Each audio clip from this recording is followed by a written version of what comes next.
Hey guys, EDDBUD here, back with another video for you.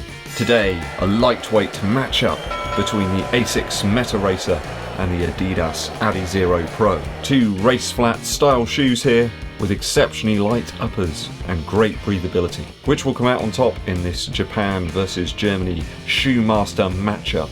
Stay tuned, footwear fans. A few stats for you first. So a 9mm drop from heel to toe in the ASICS Metaracer, although you do have to consider this quite a pronounced rocker here. That guide sole technology really does make it quite difficult to feel the drop in this shoe. 24mm in the heel and 15 in the forefoot. Apparently the Adizero Pro from Adidas is actually quite similar in terms of the stack height. They say 9.5mm drop heel to toe, 21.5 in the heel and 12 in the forefoot. Far less pronounced curve here, as you can see. So both of these shoes much more reasonable stack heights in comparison to something like the Next Percent or the Alphafly Next Percent. Quite a difference in terms of weight though, you can see from the stats on screen right now. Okay, let's examine the upper first. Straight off the bat, guys, I've got to say that both uppers on these shoes are amongst the best that I've tried over the last year. The fit is glove-like on the Adizero Pro. We've got that Cellar mesh with that apricot lattice style thing going on underneath.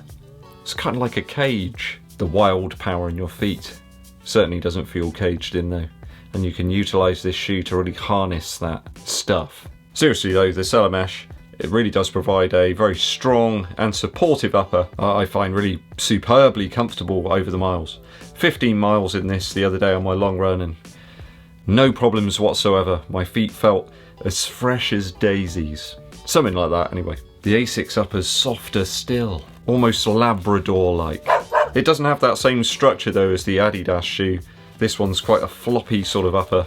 I think narrow-footed athletes might find the Metaracer a little bit too generous in terms of upper. I've got a relatively narrow foot and I have to cinch the shoe up quite a bit, and there's quite a bit of excess upper there that could have trimmed off. So if you have relatively thin feet, keep it in mind. I think lacing wise, the lock in both shoes is actually really tremendous. Water and moisture expellation, is that a word? Is great due to the ports here and in the rear of the shoe on the Metaracer. It seems to escape well enough from the upper on the Adizero Pro also. The tongues are really good on both these shoes as well. ASICS and Adidas have put just enough padding into them. You never feel like, ooh, the laces are starting to dig in a little bit. Both are reasonably padded to prevent forefoot lace laceration. For me, I think it's a very slight win for the Adidas Adizero Pro for upper. Slightly better fitting material in the upper with a little bit more structure, and also the extra lace hole innovations here to improve the lockdown. Midsole next. So we've got boost here, full length in the Adizero Pro, which is caged in with light strike material. A slightly simpler approach on the Metaracer with flight foam through the midsole. Some major differences actually in the midsole construction here. Within the Metaracer, the carbon plate, which only stretches from the midfoot through to the forefoot, is bottom loaded. In other words, it's closest to the terrain rather than being just underneath your foot, sandwiched between the midsole and the outsole rubber. The absolute opposite of that in the Adidas Adizero Pro, where the carbon plate is actually directly under the insole. So very different implementations of carbon plate technology within these two race shoes. Perhaps companies are a little bit obsessed with this whole carbon plate implementation, people often referring to the snap of the carbon plate. I think that's missing the point a little bit. Very clear that most of the advantage from these super shoes comes from the midsole materials. So implementations here are quite different. I think comparing both of these shoes directly against the Vaporfly Next Percent or Alphafly Next Percent is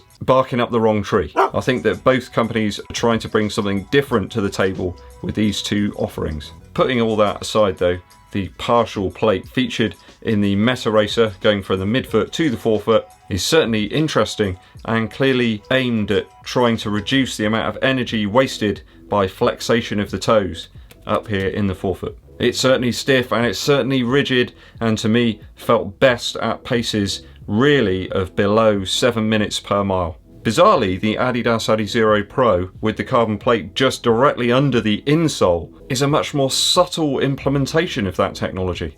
You really don't feel it quite as much. The plate has some degree of flex in the, you can actually see it. If I try and bend the shoe, it really only bends at this portion. There we go. Only really bends in the sort of midfoot area there. And as such, I believe this to be a better, more forgiving option to those who are perhaps new to carbon plate implementation. If you haven't used one of these shoes before, I know some people find them very rigid and they just can't get on with them. This one could be a bit of a middle ground which could get you into that type of shoe, or at least used to it. Certainly I see the Metaracer as one for more seasoned runners, perhaps looking at shaving off some time on their half marathon efforts, whereas the Adizero Pro for me certainly has the chops for longer runs past the half marathon distance. I think this one's perhaps got a wider range of appeal to more athletes, perhaps a broader cross section of runners. I would say don't be put off by the boost implementation in this shoe. It's certainly sparser than something like the Ultra Boost 20 or the Boston 9. I think more forgiving than the Adidas Adios 4, but with a bit of a weight penalty in this shoe. Certainly is a little bit heavier. For me, there's a very clear distinction between the underfoot feel of both of these shoes. I think I like both of them equally, but for different things. This one could easily go past the half marathon distance for me, up towards perhaps the marathon distance, but I think I'd prefer the Metaracer if I was going to race a half marathon. It's a tie on midsole. Outsoles next.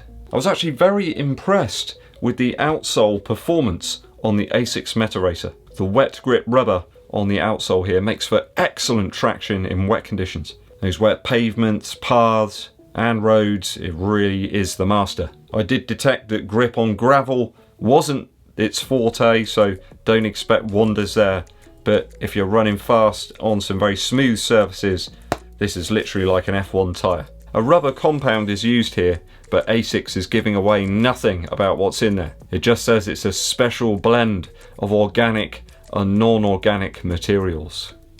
What does that mean?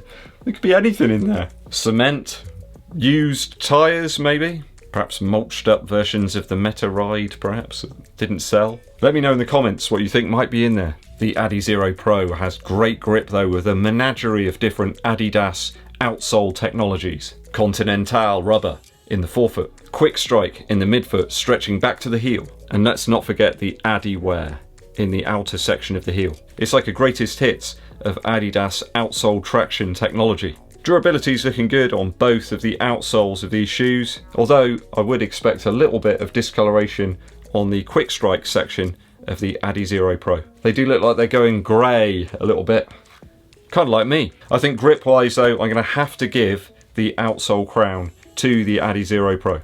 I feel it's got more traction overall on a variety of different surfaces. I think the coarse nature's got better all-round grip than the Metaracer. I think if you're running on road or pavement only, then the Metaracer is superb, but I don't advise its use on gravel or uneven surfaces.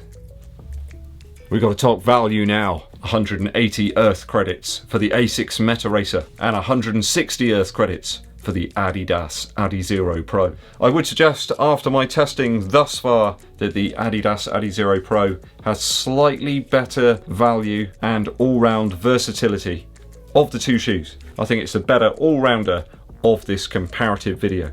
For out-and-out pace and speed, the lighter and more nimble ASICS Metaracer is the better of the two.